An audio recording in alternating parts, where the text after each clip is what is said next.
A paz do Senhor, você que está nos assistindo aí pela TV Jet, pelo canal 6 da NET, pela TV Jet também o canal do YouTube.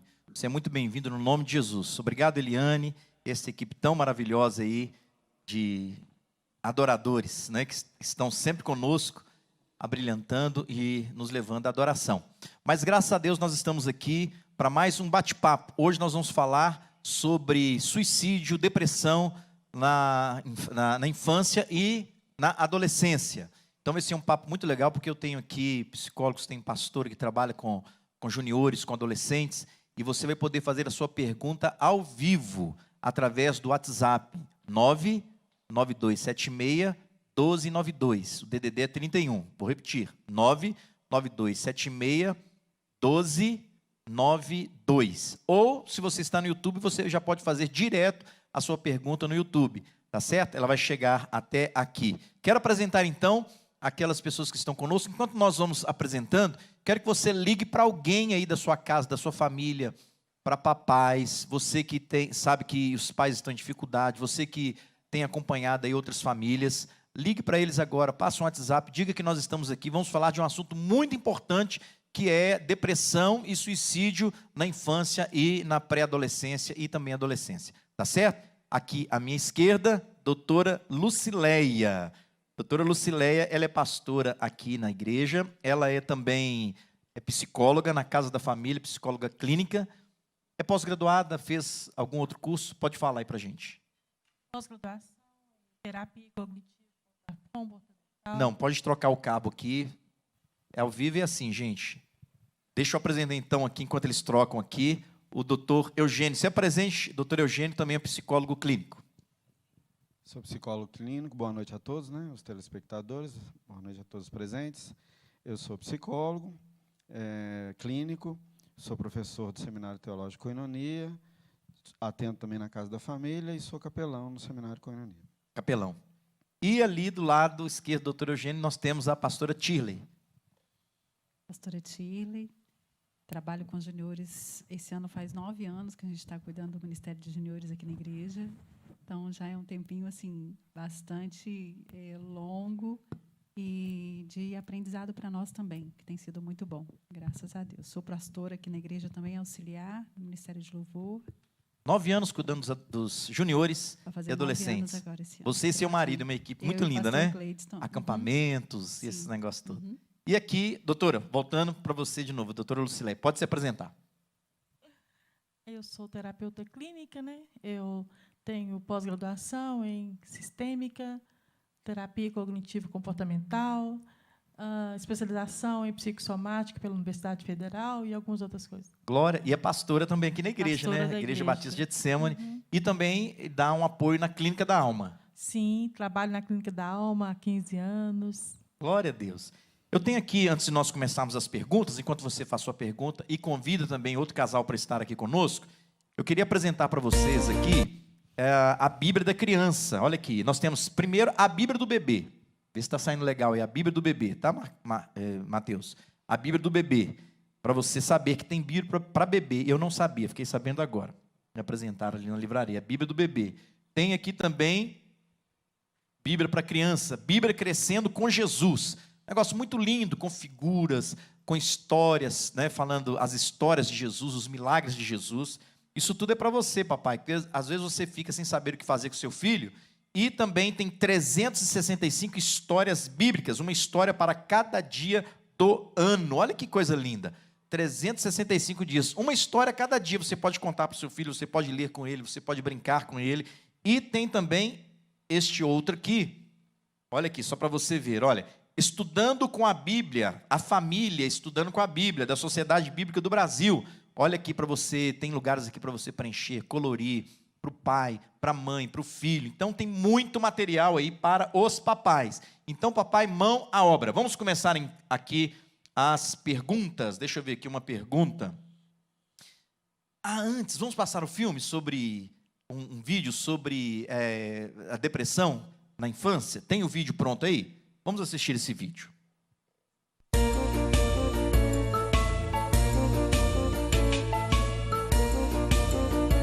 A depressão infantil é uma alteração psicológica, né, que envolve sintomas físicos e psicológicos da criança, né.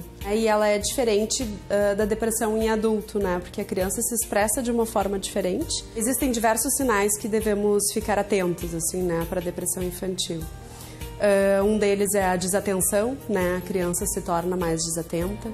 Às vezes a criança pode se tornar mais irritada. As crianças normalmente elas são super animadas e motivadas para as brincadeiras, e as crianças deprimidas acabam se tornando um pouco mais desanimadas e sem vontade de exercer aquela atividade que elas estavam acostumadas. As dores de barriga também, né? Os sintomas físicos, né? A sudorese noturna. Crianças que têm dificuldade para dormir. Às vezes a criança começa também num período de ter um choro mais fácil, fica muito chorona, chorar por qualquer coisa.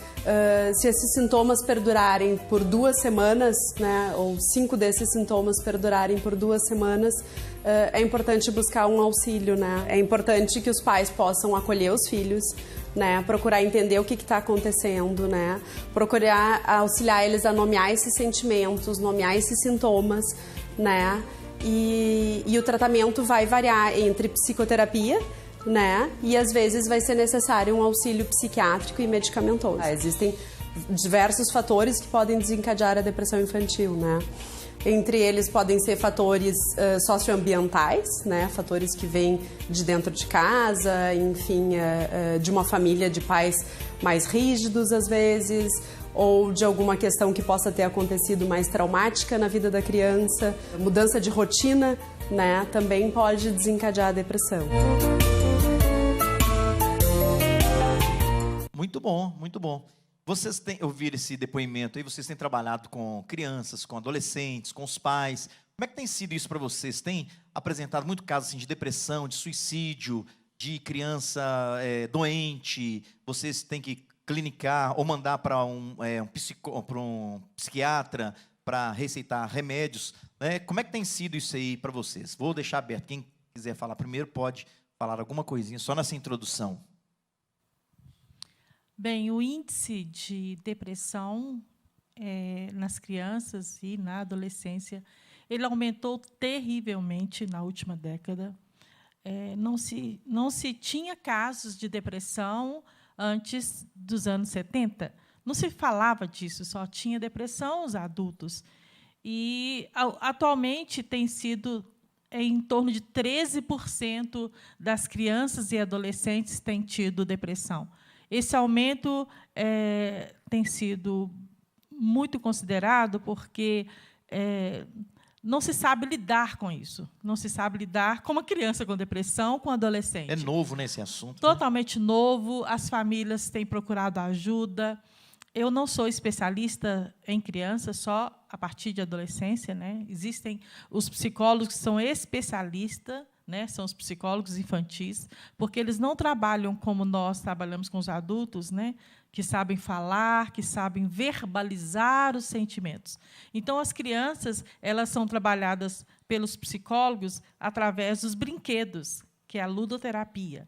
Então, através dos desenhos e dos brinquedos, os psicólogos analisam, mas está mais sério do que se possa imaginar. É verdade. É isso aí, doutor Eugênio. Você já deu aula em escola pública, é isso? Já. Já? Já sim. O diagnóstico de depressão juvenil ele é muito difícil de fazer. Não é um diagnóstico fácil. A Organização Mundial de Saúde aponta que a cada 3 profissionais, um só consegue diagnosticar. Por quê? É uma depressão, nós já temos aí a definição, o vídeo definiu depressão, só que o quadro no adolescente ele não é tão rígido, porque o adolescente apresenta uma instabilidade e uma impulsividade maior.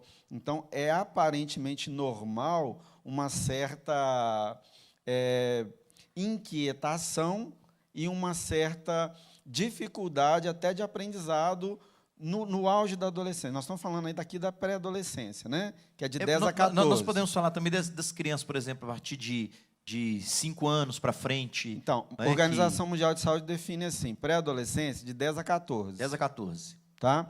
Então assim, de 0 até 8, vamos ter aí criança. Tá ok? Então, assim, elas também ficam deprimidas? Ficam. O diagnóstico é difícil? Às vezes o diagnóstico começa com o pediatra, tá? No caso do adolescente, com o ebiatra, antes de chegar no psiquiatra, antes de chegar no psicólogo. Então, é um diagnóstico difícil de fazer.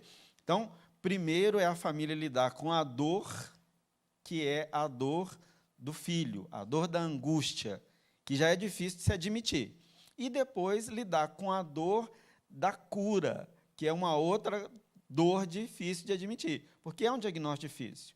Porque muitos passam aí pela adolescência, pela infância, né, pela pré-adolescência, às vezes até a adolescência, sem essa ajuda psicológica, sem essa ajuda psiquiátrica. Tá? Então, a grande dificuldade que nós temos aí da depressão juvenil é definir, é diagnosticar. Uma vez definido, né, uma vez diagnosticado o quadro nosológico, é mais fácil de tratar. Você acha que tem remédios? As crianças tomam remédios de tarja preta, aquele negócio todo para controlar essa depressão? Tem isso? Essa é a dor da família, é o remédio tarja preta. Tarja preta. Essa é a dor da família, porque ainda temos uma confusão conceitual que aqueles que tomam remédio psicotrópico são confundidos com pessoas que têm doenças mentais. Ok. E, pastora, tem acontecido muito isso aí na igreja, nas famílias? Você tem lidado com isso aí, com esses pré-adolescentes, né? Pastor, é mais do que a gente imagina, né? A gente pensa, às vezes, por estar na igreja, por ser famílias cristãs, que a gente não vai encontrar esse quadro.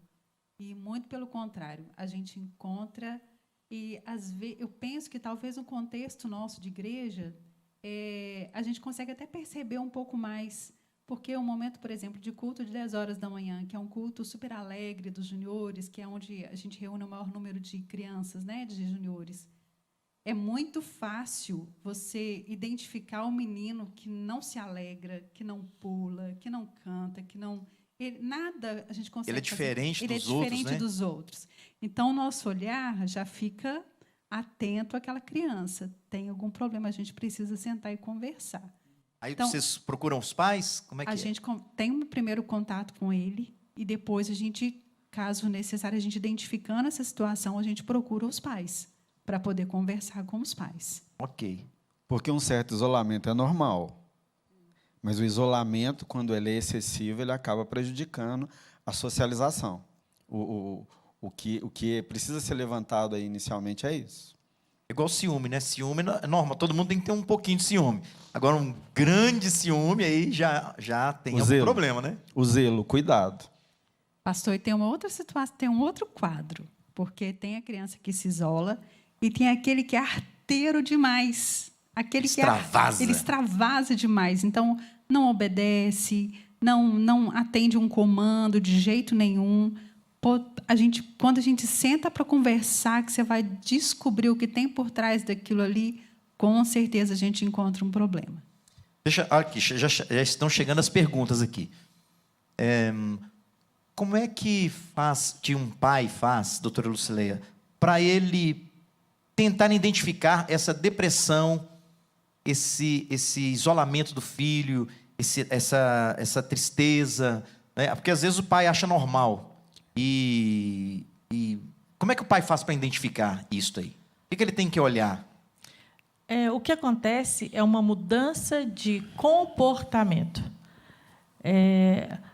Os sintomas, na verdade, eles diferenciam muito pouco entre sintomas infantis, adolescência e adulto. Porque isso é muito parecido. Tem a ver com perda de apetite, perda, no caso de adulto, aí tem outras manifestações, mas perda de apetite, mudança de comportamento, nervosismo, irritabilidade. Choro demais, né? Choro. Nas crianças pequenas, você olha muito o desenho delas, manifesta muito fácil nos desenhos. E agora o que a gente mais olha é o tempo de duração. Todos nós ficamos tristes, todos nós temos mudança de humor, mas quando isso passa de 2 semanas, aí tem que se tomar cuidado. Porque adolescente ele já tem uma mudança que é natural de humor, que faz parte da parte hormonal dele. O adolescente tem isso. Mas quando isso fica deturpado, aumentado, né, exageradamente, e nos meninos tem uma diferença. Quando os meninos têm depressão, os adolescentes e pré-adolescentes, eles ficam mais agressivos, eles começam a abusar de drogas, eles passam a procurar briga na rua, essas coisas. Agora, a menina não. Ela já começa a ficar apática, mais apática, perde a autoestima, começa a ficar isolada. Existem umas diferenças. Legal. Tem uma pergunta aqui, doutor Eugênio. Queria acrescentar uma coisinha. Pode acrescentar. Que é exatamente, preparei uma lista, e além dessas, né, que foram citadas aí, citou no vídeo também, o bullying causa depressão, tá? Outras coisinhas, por exemplo, cobrança excessiva dos pais, cobrança excessiva em relação às notas, à escola, desempenho, tá? Uma outra coisa que provoca aí, as escolhas em relação à vocação, carreira. Isso provoca muita depressão no pré-adolescente, no adolescente, tá? E uma outra coisinha terrível aí, ó, conflitos dos pais, que é o campeão de audiência, tá? Se você juntar todos os fatores que nós enumeramos até agora, nada provoca mais depressão e angústia nos filhos do que os pais brigando na frente deles. Dá um medo, né, para o filho, né? Traz uma insegurança, deve ser isso, traz um sentimento assim de que vai perder, de que vai acontecer alguma coisa ruim, os pais brigando. Talvez os pais eles nem percebam isso, mas é bom a gente ouvir isso, né? Que você vai ter uma discussão, você vai brigar, entra para o quarto, né? Ali vocês podem discutir, mas depois saem, né, sorrindo alegremente. Não é falsidade não, mas é uma preservação dos filhos, né? Tem que preservar os filhos, porque o sentimento da criança, esse sentimento da criança, ele é muito forte. Ele é muito forte. É um sentimento que ora é criança e ora é adulto. Ora ele é cobrado como adulto, ora ele é cobrado como criança. Então, ele não sabe, muitas das vezes, como se comportar, já está com esse problema de identificação. Então, essa briga, essa desestruturação familiar vai provocar, assim, um efeito devastador na sua psique. Eu também falo, quando eu falo que é um sentimento muito forte também, não é só no adolescente, na criança também, criança de 5 anos, 6 anos, é muito forte, são as lembranças, são as memórias que essa criança vai ter, e é um sentimento tão forte, que às vezes a criança ela fica muda, ela fica amuada, fica num canto, ela não consegue sorrir, não quer comer. Por quê? Porque está refletindo ali o relacionamento paterno, o relacionamento dos pais. Aqui, hoje em dia, os filhos têm tido muitas atividades com isso, a cobrança dos pais para dar conta de tudo. Vocês acreditam que o excesso de atividades pode gerar depressão nos filhos? Você acabou de responder agora, né? Crianças não têm sido mais crianças, pastor. As crianças não brincam mais, não tem mais aqueles brinquedos do nosso tempo, não é, gente? Vocês dois aí? Não. Olha para você ver uma coisa. Os pais, às vezes, estão com excesso de atividades, ficam colocando criança para ver TV e jogar videogame, Eles não têm noção do mal que estão fazendo. E dos desenhos que estão assistindo, que são tão perigosos, que se os pais tivessem noção do que a TV infantil está apresentando para eles hoje, eles não permitiriam que assistissem. E os blogueiros? Nem como fale Felipe dos Neto, blogueiros. como outras pessoas que influenciam muito, né? Olha aqui, para você, pastora, minha neta de 14 anos está cortando, ficou agressiva, não respeita ninguém. O psiquiatra acha que é esquizofrenia, mas eu sei que é espiritual, porque ela está ouvindo vozes. Ela perdeu o pai há 1 ano, desde então, esse sofrimento mental. Precisa de orientação. O que pode ser feito nisso aí? Talvez a doutora consiga responder melhor que eu. Agora, eu fiquei muito assustada, nós ficamos muito assustados, eu e o pastor Gleides, da nossa liderança, com o tanto de meninos, homens, se cortando, porque até algum tempo atrás a gente atendia muito as meninas, Mas hoje, os meninos, eu fiquei muito assustada de pegar meninos com o braço todo riscado, com as pernas riscadas, e eles falaram assim, é o único jeito que eu tenho de eliminar a minha dor. Exatamente. Você chama de riscado é o quê? Corte mesmo? Cortado com gilete, com estilete, caneta, se riscam profundamente, machucados profundos. Meninos de quantos anos? De 9 a 13 anos. A partir de 8. A partir de 8. Muito sério, né? Sério. Que coisa. E você acha que, por exemplo, nesse caso, doutora Lucileia, leva a um psicólogo e... Primeira o psicólogo vai coisa a encaminhar ser para o feita psiquiatra? Porque faz-se um trabalho primeiro, né, de terapia. Quando se percebe que vai muito além disso, porque existe uma doença que faz isso, né? Eu até nem me lembro agora, borderline não. É uma outra doença, borderline, que faz com que se corte. A angústia da alma, ela é tão grande que a pessoa não suporta. Então, às vezes, para não se suicidar, por exemplo, que é eliminar definitivamente a dor, ela vai se cortando, porque a dor da pele é tão grande que ela sente que está diminuindo um pouco a dor da alma. Então existe essa dor, um negócio lá dentro que a pessoa não sabe o que é. Indescritível a dor. Tirar essa dor. Desculpa te interromper. Existem duas situações. Primeiro, crescer dói, tá? Os ossos doem. Então, você vai juntar essa dor física mais uma somatização. Ótimo, vai piorar um pouco a dor. Agrava-se o quadro com a instabilidade do adolescente. Respondendo já a pergunta dessa senhora, me parece, a filha dela tem um diagnóstico, ela falou aí, de esquizofrenia. Então, a esquizofrenia é uma psicose, então ela tem que ser medicada.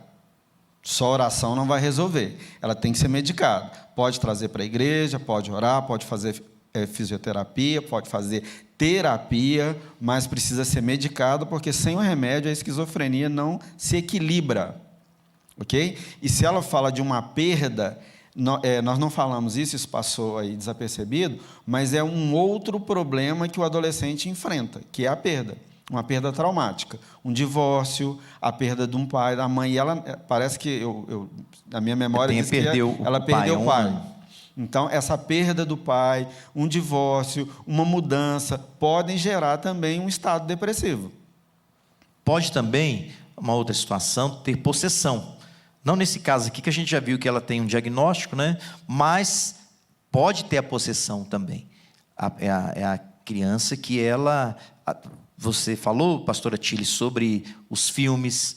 Às vezes a criança fica muito em frente à internet. Hoje os pais estão usando muito a internet para distrair os filhos.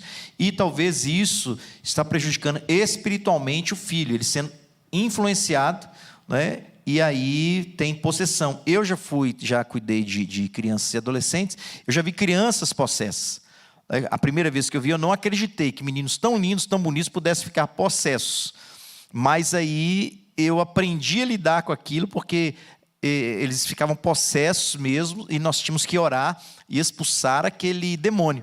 Isso há alguns anos atrás. Não tinha internet, não tinha o celular, então as crianças elas corriam, era bola, era jogos físicos, esportivos, então as crianças tinham menos depressão, tinham menos esses sintomas aí de depressão, de isolamento, de angústia, porque elas extravasavam. Mas tem possessão, não tem, pastora? Pastor, nosso primeiro ano no Ministério de Juniores foi assim, foi uma lição para a gente, porque foi o desafio da nossa vida. Nós pegamos uma menina de 11 anos que ela ficava possessa praticamente todos os cultos que ela ia. E era assim, 45 minutos. Um histórico familiar e um histórico de vida terrível, abandonada pelos pais. Se cortava, a gente não tinha essa experiência de ver um adolescente se cortar, uma criança se cortar, né? Aquilo para a gente era um absurdo, né? A gente não tinha convivência com isso. E no caso dela, não precisava ser um tratamento também psíquico e tudo, mas a libertação foi assim fundamental para ela. A gente tem casos hoje, depois a gente aprendeu a lidar com essas coisas, de ter, sim, possessão. Mas eu penso que a maioria deles são casos que podem ser tratados. E a gente encaminha para os psicólogos da casa da família, a gente encaminha os pais, a gente aconselha os pais. Mas há um preconceito muito grande dos pais hoje em procurar um psicólogo para os seus filhos. Eles acham que, alguns pensam que é algo, assim, um dinheiro jogado fora, que é desperdício de tempo, não tem tempo para isso.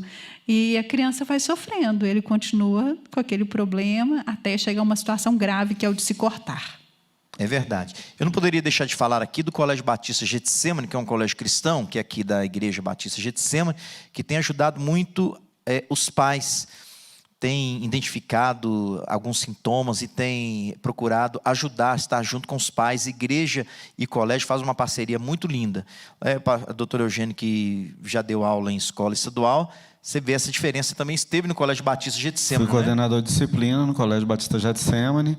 E se a questão é espiritual, pastor, eu entendo o seguinte: orou, a libertação veio. Só que o problema da depressão é que a base dela não é espiritual, é emocional. E essa estabilidade emocional, ela não vai passar com oração. Então, vai precisar de uma terapia, vai precisar de um remédio para equilibrar esse quadro. E não é só o preconceito dos pais, não, tá? De ter um filho problemático, né? Aborrecente, alguns dizem. E isso, ainda que o adolescente não diga, não ache ruim de ser chamado de aborrecente, essa palavra aborrecente ela é muito ruim. Ela traz um significado muito carregado de que ele é problema. Então, ele também se recusa, às vezes, até de pedir ajuda, porque ele não quer ser tratado como diferente. Então, a depressão hoje juvenil ela é muito séria e é muito importante esse programa, esse debate, para esclarecer isso, porque é um pedido, é um grito de socorro. E se na depressão não houver essa ajuda, o índice de suicídio é muito grande. Nós estamos no mês de maio laranja. Dia 18 foi a prevenção da violência contra o adolescente. Por quê? Essa violência subiu níveis assustadores. Então, se o problema é espiritual, vou fazer aqui um papel terrível, né? Glória a Deus, vamos orar, ele vai ser liberto. Agora, se o problema não é espiritual, deixa esse menino ser tratado, porque senão ele está correndo risco de vida. É verdade. Você já orou, já buscou a Deus, já orou, já ungiu, já levou o pastor. O menino continua ali. Não, o problema agora passa a ser emocional. Já que nós falamos de colégio aqui, como identificar uma criança com TDAH? TDAH. TDAH. Transtorno de déficit de atenção e hiperatividade. Os sintomas são repete bem de novo. claros. Transtorno, né? De déficit de atenção e hiperatividade. Os sintomas, às vezes, são até um pouco parecidos com depressão em algumas coisas, mas o principal é a perda de foco, né, que é a concentração da criança. Ele é muito ativo, ele não consegue ficar parado no lugar só, ele corre muito, ele está sempre buscando alguma coisa, mas tem testes para isso. Nem sempre uma criança que é alegre, ativa, ela tem TDAH. Não tem. Isso tem que ser alguma coisa em excesso. Ele não consegue se concentrar. Nada. Às vezes, até na televisão, ele fica um tempinho só, já não consegue mais, vai para outra coisa, vai para outra atividade. E isso já se manifesta desde pequeno, pastor. Isso tem não solução? Depois. Claro que tem. Existem medicações para isso, né? Todo mundo já sabe até o nome dele, do remédio. Então, é muito fácil. Só não pode tomar revelia. Não pode. Tem que ter... Tem que ter tem que ter prescrição médica do neuropediatra. Diz que a cloroquina agora também está tendo que ter receita médica, né? Receita. Tem que ter. O protocolo diz que sim.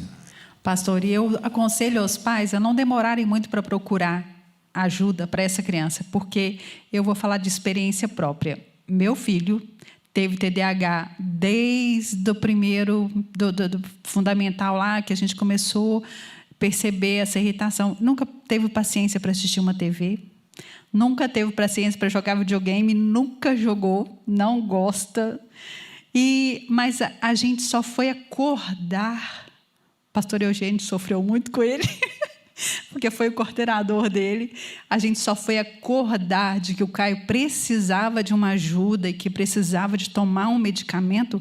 Ele já estava do 2º para o 3º ano, e a gente prejudicou ele muito com isso. Essa palavra que você deu aí, a ser tardio para ver o filho. O que acontece que os pais não estão vendo os filhos, não prestam atenção nos filhos? Às vezes o filho está com um comportamento assim, talvez até um comportamento diferente, fazendo coisas diferentes, e os pais não conseguem ver isso. Você, como mãe... Eu sempre criei meus filhos, deixei de trabalhar para cuidar deles, sempre fui muito atenta. Mas sabe o que é aquele negócio de não querer aceitar? Sabe? O menino ele é muito alegre, né? O Caio é muito alegre, muito para cima. Não, isso é do temperamento, isso é do jeito. E não entender que ele tem corrigimos muitas vezes indevidamente. A gente se arrepende muito, a gente já pediu perdão para ele por isso. Nós o corrigimos indevidamente, o castigamos indevidamente por ser um problema, e ele vivia sendo castigado por algo que podia ser corrigido, que podia ser tratado, mas a gente não tinha essa percepção. E quando nós fomos alertados pela coordenação da escola a procurar um psicólogo, que a gente começou a tratá-lo, até mesmo na casa da família que a gente fez esse tratamento com ele, e aí nós procuramos uma neuropsicóloga, né? E ela, uma neurologista que começou a fazer esse tratamento e o medicou, foi que o Caio melhorou. Que legal. É porque a gente pensa assim, nos nossos tempos, quando os nossos pais nos corrigiam, e nós queremos também transportar para o tempo de hoje. Só que o tempo hoje é muito diferente, né? As atividades são diferentes, o que os jovens têm hoje é muito diferente, as crianças. Então, é um tempo totalmente diferente dos anos atrás, que a gente ficava. Eu fui criado em jogando bola na rua, com turma, correndo atrás, bolinha de gude. Podendo extravasar. Extravasar. Tempo bom aquele. Tempo bom, descalço. E a grande dificuldade dos pais hoje é não conhecer os filhos. A grande reclamação que nós temos recebido, né, durante essa pandemia, aí, durante a quarentena, é: não aguento meu filho, eu preciso que a escola volte. Como que os pais não aguentam os filhos? Como? Já tem até uma associação de pais para festas, quando voltarem às escolas. Associação dos pais que estão aflitos, com filhos em casa. Olha que declaração vai fazer uma festa. Degradação. Olha que declaração de falência. Eu preciso terceirizar a minha paternidade porque eu não aguento meu filho. Socorro, professor. Então, na verdade, esse pai precisa de uma ajuda mesmo. Primeiro para ele, né? E depois para o filho. Aliás, dizem que quando nós estamos atendendo, nós identificamos o problema não no filho, mas nos pais. O filho não tem problema, são os pais que têm problema, e a gente tem que tratar os pais. Quando a gente fala assim: pais, vocês precisam de um tratamento, eles ficam espantados. Não é nosso filho que precisa, não. O seu filho só está refletindo o que vocês estão vivendo. Esse é o cerne da dificuldade de levar a criança para ser tratada, porque também vai ter que admitir a sua fragilidade, a sua dificuldade. Então tem que levar para tratar. Não adianta. Pai, então vocês estão ouvindo aí de especialistas, experiência própria, não demore, porque senão fica tarde aí, tá certo? Olha aqui, meu filho fica muitas horas na internet. Isso pode causar depressão? Pode. Pode. Com toda certeza. Se essa criança, principalmente, tiver uma predisposição genética, porque você já pode nascer com a predisposição, DNA, né? Dos seus antepassados terem, é muito genética. Mas você pode ter a predisposição e nunca desenvolver uma depressão, porque tem que ter os starts, os gatilhos, e a desestrutura familiar, os bullying e excesso de atividade e muitas outras coisas, né, podem ser esses gatilhos. Nós temos a síndrome de deficiência de tela, que crianças de 2, 3 anos já ficam irritadas, já choram se você tira o celular da mão dela. Você imagina um adolescente que fica 6, 8 horas na frente de um jogo, na frente de uma tela. Então, tem alguns que quebram a porta do quarto com um chute. Né? Então, assim, hoje os jogos eletrônicos precisam ser controlados, e se não são controlados, eles provocam lesão mesmo, tá? Na cognição, no aprendizado. O que você diria, pastora Tilly, para esses pais aí, sobre esses jogos, sobre ficar na internet? Tem criança que não consegue desligar, ela fica ali, você pode entrar, pode fazer o que quiser, ela não sai da frente da televisão, do joguinho, da tela, do computador. Pastor, é um caso muito sério, porque é uma questão de autoridade. É uma questão de... os pais estão com... A gente, quando vai conversar a respeito disso, porque, primeiro conselho que eu sempre dou para os pais, não permita que seus filhos fiquem de porta fechada. Isso não é uma questão de privacidade, isso é uma questão de proteção. Você protege seu filho quando você mantém as coisas às claras dentro da sua casa. Quando os computadores são ligados de maneira que você possa ver, a internet, senhas são expostas para os pais. Não tem esse negócio de um menino de 9, 10 anos ter senha no celular que o pai não pode ter acesso, que ele fica de porta fechada assistindo as coisas no tablet. É uma questão de proteção, de cuidado desse pai com essa criança, com esse menino. E a autoridade. Mas o que eu vou fazer? É a autoridade, a questão de chegar e de impor, de se impor como pai, como autoridade sobre essa criança, o tempo que ele tem determinado para estar ali. E acabou. Que desligue até a central da internet, mas que cumpra com rigor Tem pai que fala assim, mas 2 horas eu dou para o meu filho. 2 horas é tempo demais. 2 horas são muitas horas. Daquela criança com acesso a coisas que, às vezes, o pai não tem a menor noção do que ele está vendo. Tem os desenhos que são os considerados animes. E eles podem ser tanto vistos, quanto podem ser lidos em revistinhas, são as famosas mangás.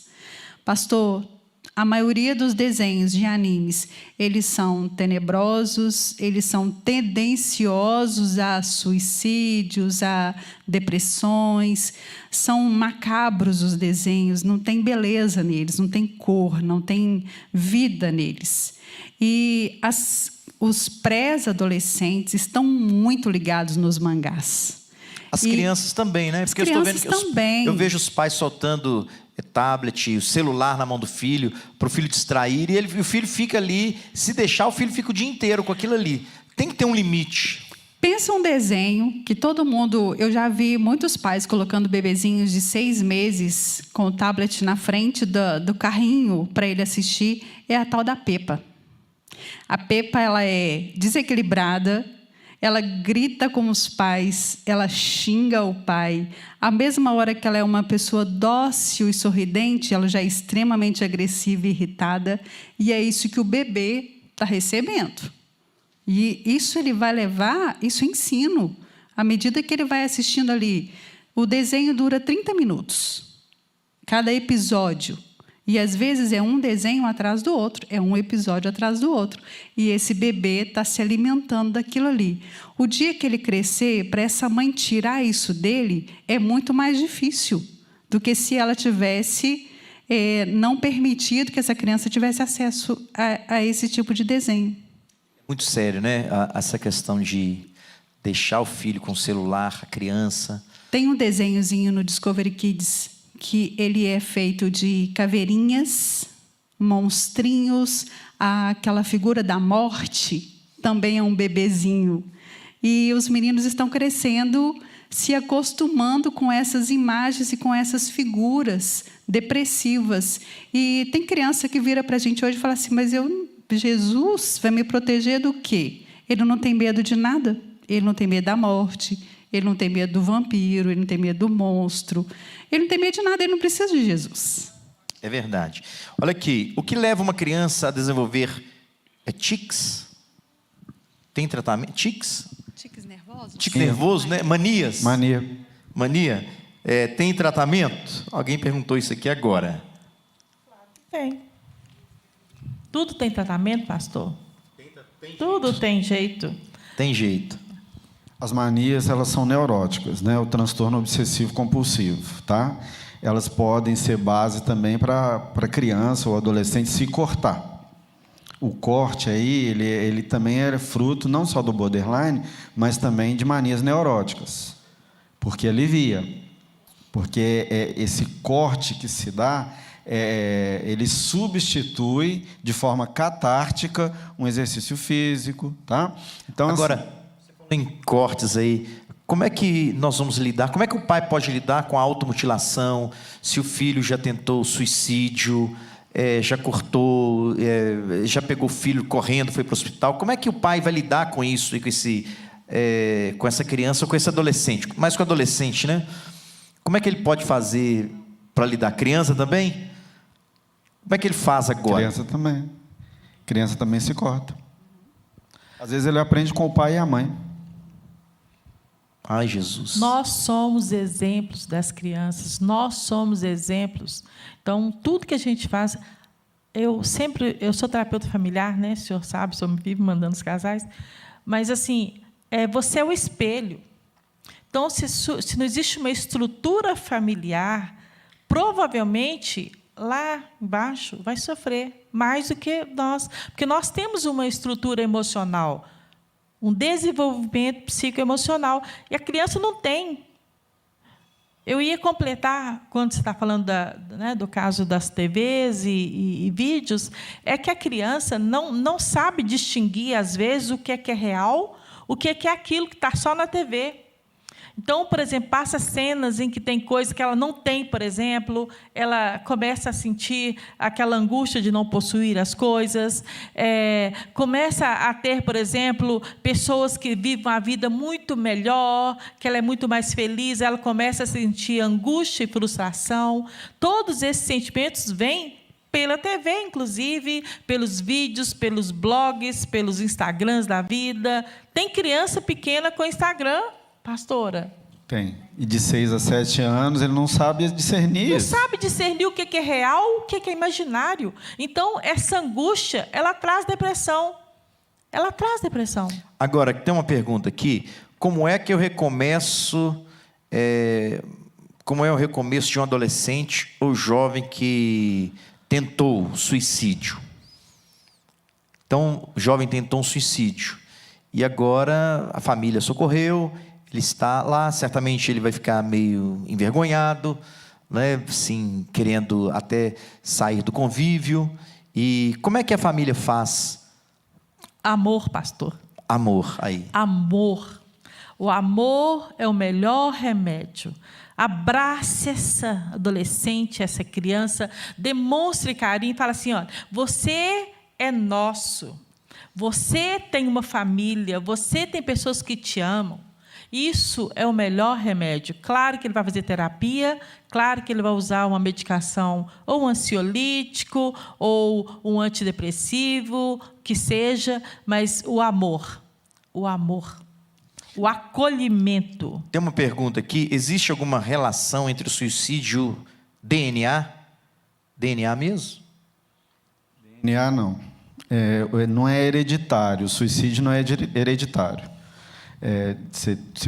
Existe uma correlação depressão-suicídio. A depressão, existem 2 tipos de depressão, que é a endógena e a exógena, né? Que é a reativa e que é a de fora. Fatores externos. Essa pode ser causada aí por uma nota ruim, uma briga com os pais. Agora, a interna, essa tendência pode ser herdada dos pais. Então, a correlação depressão, suicídio, uma pessoa deprimida, ela tem 30% a mais de tendência de suicidar. Tá? Então, porque ela tem a ideação suicida, ela pensa em suicídio. Então, no adulto, aproximadamente 20 vezes antes de tentar o suicídio. As mulheres tentam mais suicídio, mas é um suicídio que muitas vezes não chega a óbito. Os homens tentam mais suicídio, e é um suicídio que... Tenta menos, desculpa. E é um suicídio que leva a óbito. Então, a pergunta aqui foi se esse DNA é geracional? DNA, sim. Então, porque vamos trazer agora para o campo espiritual. O avô tentou suicídio. ou cometeu suicídio. O pai cometeu suicídio. Aí esse mesmo espírito está rondando a família com suicídio. Está vendo? Que é aquela questão de bênção e maldição, a maldição que acompanha uma família. Então, acho que isso aí tem que ser estudado também, a família. Eu creio que nós temos que olhar. Tem que olhar. Tem depressão? Tem. Tem algum transtorno? Tem. Mas aí agora você tem que ver essa questão geracional. Puxa, aconteceu com meu avô. O irmão do meu pai. O irmão da minha mãe. E agora está vindo aqui minha família, meu filho, eu vi isso aqui. Então tem alguma coisa geracional. Que nós chamamos no campo espiritual de, o pastor, nosso pastor escreveu, bênção e maldição. Maldição familiar. Eu acho que não é uma questão de DNA. É uma questão, talvez, de um processo de libertação nessa família que precisa ocorrer. E eu acho que tem quebra. Dá para se quebrar, dá para terminar isso aí. Isso não precisa dar continuidade na vida de ninguém. É o que o pastor prega aqui. Se você aceitou, se você tem uma vida transformada, se a sua vida foi liberta, você não tem que ter isso te acompanhando para o resto da vida. E é geracional, você já localizou isso? Os pais são sacerdotes? Vamos orar e quebrar essa maldição? A doutora Lucileia está aqui, miladiano, ela trabalha na clínica da alma. Raiz de iniquidade, não é isso, doutora? Raiz de iniquidade, não é isso? Raiz de iniquidade, iniquidade geracional, que vem de geração em geração. Então, eu posso quebrar isso na minha vida e nas minhas gerações. Eu já quebrei isso nas minhas gerações todas. Amém. Tem coisa que a gente tem que olhar mesmo. E nós temos que entender que esse espírito maligno, ainda que seja esse espírito de morte, ele está ao nosso derredor. Porque ao nosso redor está a presença do Espírito Santo de Deus. Graças a Deus. Olha aqui, qual a diferença entre tristeza e depressão? Pergunta aqui, tristeza e depressão. Pastor, a tristeza faz parte, é um sintoma, mas só porque eu estou triste eu não estou com depressão. Tem que ficar claro aqui que depressão é uma doença, é um distúrbio bioquímico do cérebro. Então, o meu cérebro está com um distúrbio de serotonina e outros hormônios. Tristeza faz parte do quadro, mas não é porque eu estou com tristeza que eu estou com depressão. As pessoas estão deteriorando, estão falando, estou deprê, só porque eu estou triste? Não.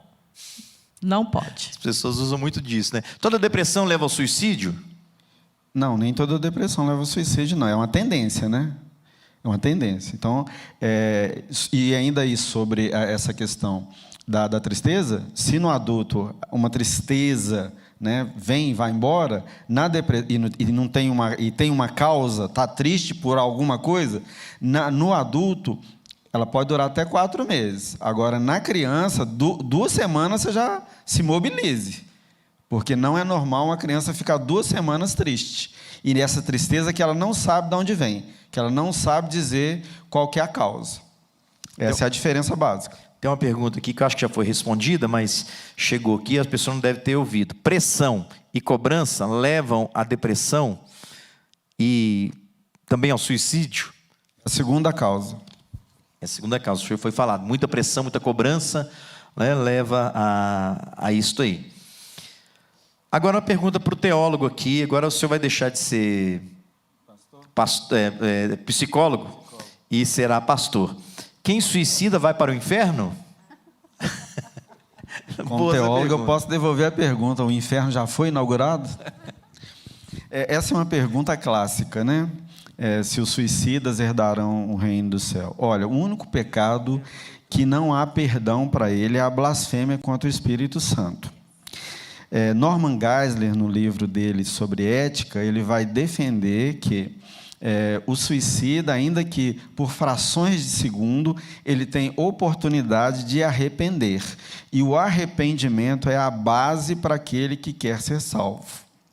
Tá? Então, eu não advogo que os suicidas vão para o inferno, porque esse julgamento está no poder de Deus, não está no nosso poder. Nós não somos juízes. A gente não sabe o que aconteceu até aquela pessoa morrer. Nessas frações de segundos, que o cérebro ainda funciona 5 minutos depois da morte biológica, né?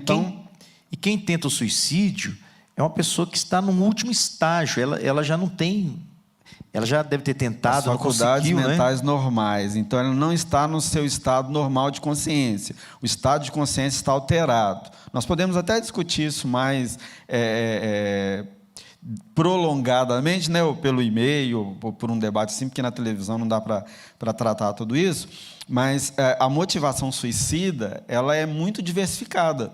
Não dá para você bater o martelo e dizer, olha, não houve salvação, porque você não acompanhou aí esse estado terminal. A gente não pode julgar. Nós já estamos indo para os finalmente aqui, mas chegou uma última pergunta. Também não queremos incentivar ninguém a suicidar, tá? Que esse é um outro problema muito sério. É isso mesmo. Se você está com pensamento de suicídio, em nome de Jesus, pare com isso. Jesus é vida, tá certo? Amém. Meu filho está vendo séries Sex Education. Um colega indicou e fala que gosta de homem. Ele está depressivo. O que eu faço? Vocês conhecem essa série? Sex Educação. É para adolescente, né? Pastor, essa série é terrível. É mesmo? Não, ela é, assim, extremamente... não sei nem como eu coloco. Degenera os costumes. Degenera mesmo, degenera. Ela tem todo tipo de libertinagem que você puder imaginar, tem nessa série. E, infelizmente, os adolescentes estão assistindo muito. O que o pai faz nesse caso?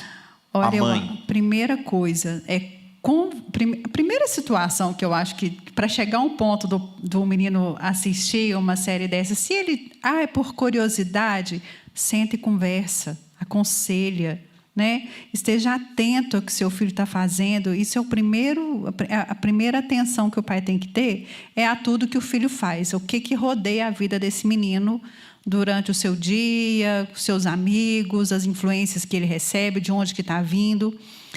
Agora, o fato do pai ter a liberdade de conversar, não sei se vocês concordam comigo, com o filho a respeito de uma série dessa ou de qualquer outro assunto, é que esse relacionamento com esse menino tem que ser gerado lá desde a primeira infância, para ele ter liberdade de aconselhar, de falar com ele a respeito do que ele está assistindo, e desse menino ter abertura com seu pai, com sua mãe, é porque foi um relacionamento criado desde a primeira infância.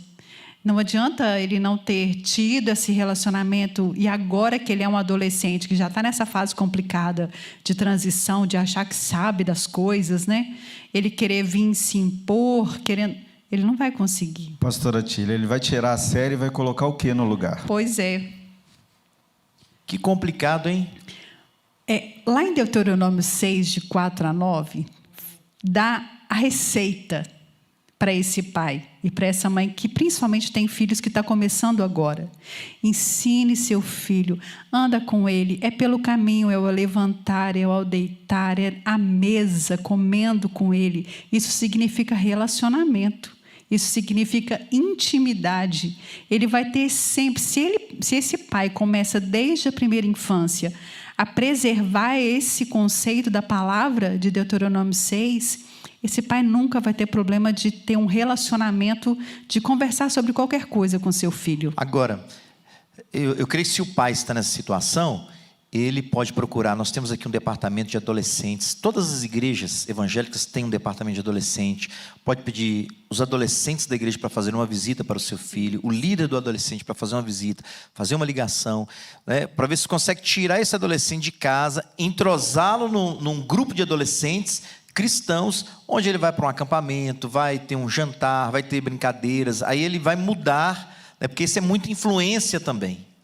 Por isso que a gente está aqui. Os pastores, né, que cuidam desses meninos, que cuidam dos adolescentes, os líderes dos adolescentes, dos juniores, para que a gente possa ajudar, a gente possa ser esse ponto intermediário entre esse pai e essa criança e esse adolescente. E a gente consegue fazer Legal. isso. E estamos aqui para ajudar, pastor, Sim. não só de forma tampão, né? Por quê? Porque isso é uma construção. Não adianta você não brincar com seu filho, não adianta você não estar presente na vida do seu filho, entregar ele à televisão, à escola, aos amigos, aos colegas, ser ausente e depois, na hora do problema, querer depositar ele nos adolescentes, na igreja, na escola. Infelizmente, hoje nós temos uma leva de pais que não querem ser responsáveis pela criação do filho. Aí, uma vez que ele localiza o problema, ele quer terceirizar o problema e entregá-lo aos cuidados de outro, e quer recebê-lo curado, bonitinho, limpinho, cheirosinho. E não dá para ser pai, não dá para ser mãe e não ter trabalho. Entendeu? É verdade. Família dá trabalho, mas vale a pena. Agora, nós já estamos terminando nosso horário, então eu queria uma última consideração de cada um, bem pequenininha, para a gente fechar dentro do horário, tá bom? O que você tem para dizer assim para os pais, doutora? O que poderia dizer para os pais que pode ajudá-los? Eu falei agora há pouco, né, sobre o amor, né? Porque quando se ama, se cuida. E se cuida é sempre. Dá trabalho? Dá. Mas quando uma criança é amada, o desenvolvimento dela é outro. Uma criança que recebeu o amor, que não foi rejeitada, a vida dela é outra, o desenvolvimento intelectual, social, emocional é outro. Então, vamos cuidar dos filhos. A partir do momento que você os teve, ele é propriedade sua, responsabilidade sua. Não adianta, como o pastor falou, terceirizar. Ele é meu filho. As outras pessoas vão ser uma ajuda, mas a responsabilidade é minha, desde criança. Ok. Depressão é uma coisa muito séria. Depressão juvenil ele é mais séria ainda por causa da inquietação, por causa da agitação, por causa de todos os conflitos psíquicos e hormonais que o adolescente está vivendo. Então, o que como igreja, como pastor, como psicólogo, eu quero deixar como mensagem é: procure ajuda, procure ouvir o seu filho, procure ouvir a dor do seu filho, sem aquele cuidado assim, você já tem tudo. Não tem, porque se está passando por isso é porque está faltando alguma coisa. Então, nós temos que ter essa hombridade como pai.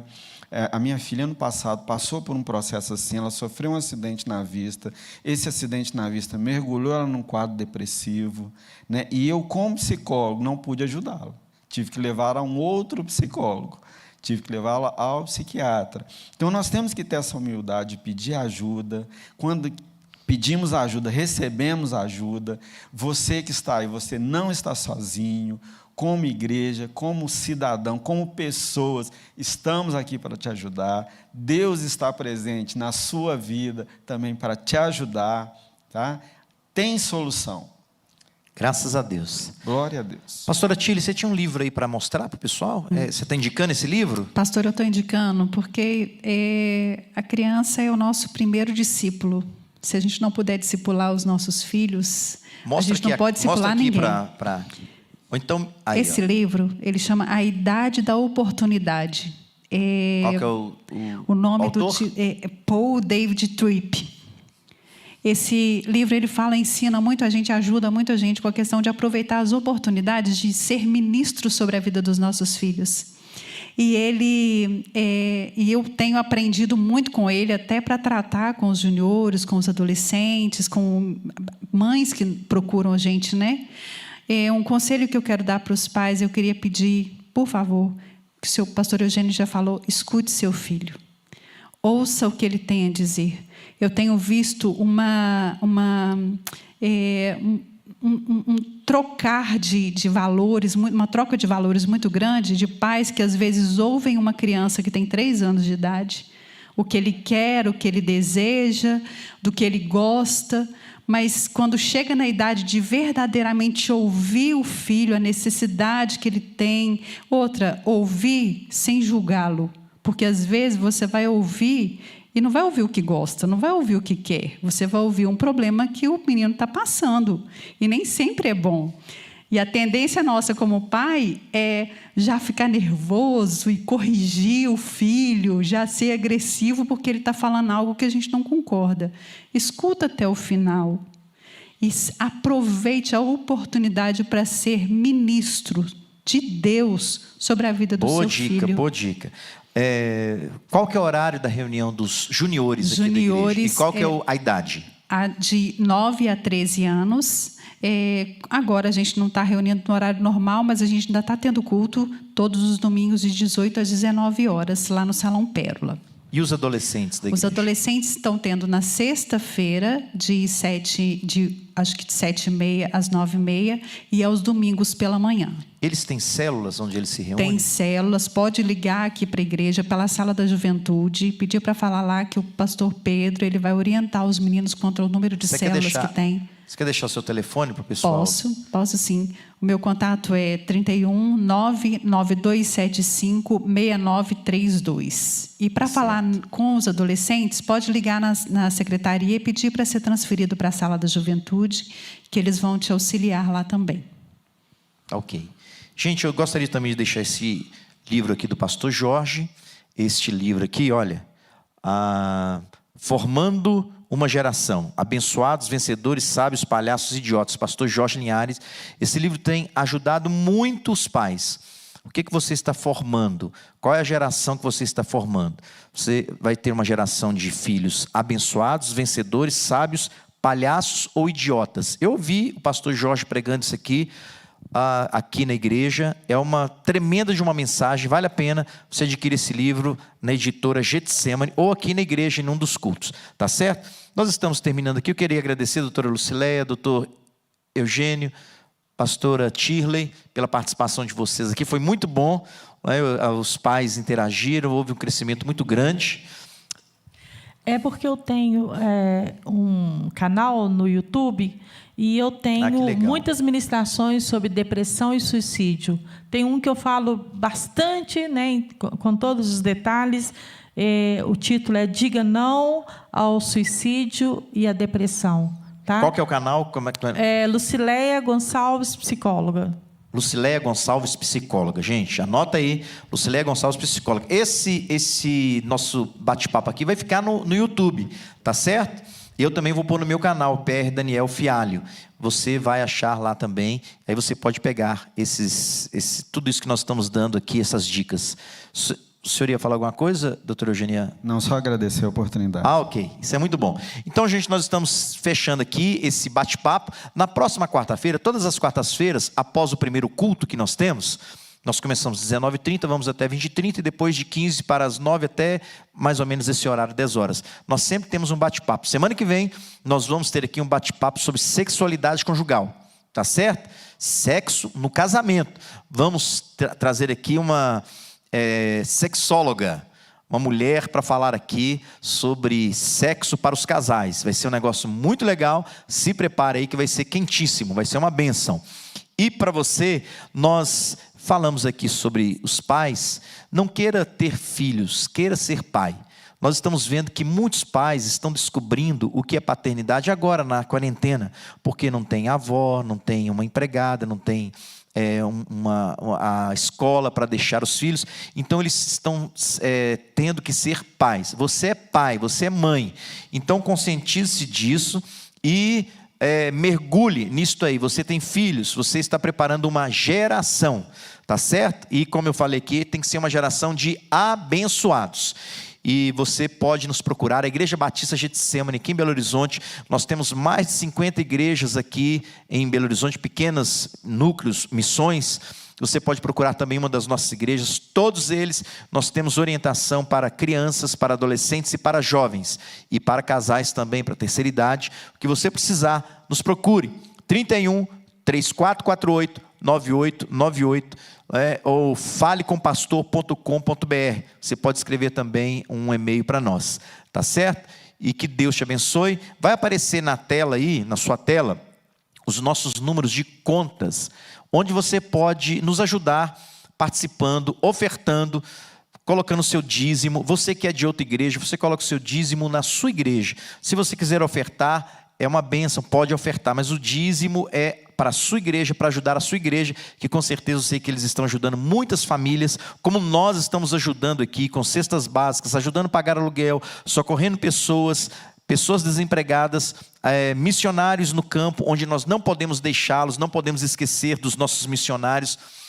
centenas de famílias que nós temos ajudado, mais de 150 famílias que nós ajudamos diretamente e quase 1000 famílias que nós ajudamos indiretamente com os dízimos e ofertas. Então, você está vendo aí o QR Code, o número da conta, você pode fazer uma transferência agora. Você pode nos abençoar, e principalmente agora, você que é dizimista fiel, você que é um crente, você que já entregou sua vida para Jesus, você que tem uma experiência com Deus, é para você que eu estou falando agora.